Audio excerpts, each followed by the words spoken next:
লক্ষ্মীনারায়ণ সন্দেশে দোহাতে করে প্রেম আলাপন। বসন্ত পূর্ণিমা নিশি হইল প্রকাশ, দোহে দোল দেখেলি করে নির্মল ওই আকাশ। তাহাতে গোলক দৃশ্য অতীব সুন্দর, ধীরে ধীরে বইতেছে গন্ধ মনোহর। করে ধরি নারায়ণ কোন কমলারে, ঠিক আছে থাক। ধরি নারায়ণ কোন কমলারে, শুনি সুশীতল হিয়া মোর লোভিয়া তোমারে। ধরণীর দুঃখ ভার মোচনের তরে, দিবানিশি থাকো তুমি মর মাঝারে। যতদিন ছিলা তুমি অবনী মাঝার, অবনী মাঝার। সতত দহিত হিয়া বিরহে তোমার। এই রূপে দুইজনে করে আলাপন, হেনকালে এলো তথা ব্রাহ্মণ নন্দন। হেরিয়া যুগল রূপ ভাবে পুলকিত, দু নয়নে ভক্তি বাড়ি ঝরে অবিরত।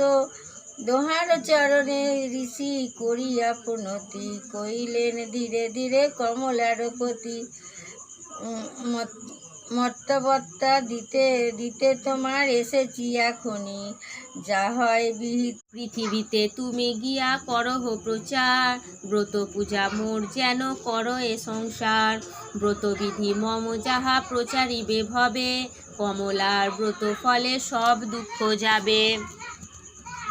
গুরুবার পেয়ে যত মিলি রামায়ণ, করিবে লক্ষ্মীর ব্রত হয়ে এক মন।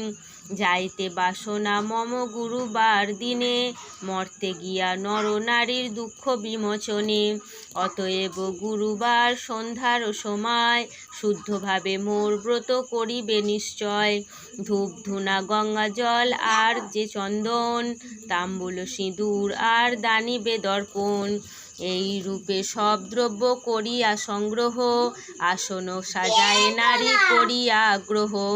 জলপূর্ণ ঘটে দিয়া সিঁদুরের ফোঁটা, আম্রের পল্লব দিবে শিরে এক গোটা। মঙ্গল ঘটের পরে পুষ্প আদি দিয়া, সোড় করে ভক্তিভাবে থাকিবে বসিয়া। মনে মনে লক্ষ্মী মূর্তি করিয়া চিন্তন, ব্রত কথা এক মনে করিবে শ্রবণ। যে রমণী পূজা করে প্রতি গুরুবারে, ছাড়িতে কখনো আমি না পারি তাহারে। হইলে তাহার ত্রুটি করিয়া মার্জনা, থাকিতে তাহার গৃহে করি যে বাসনা।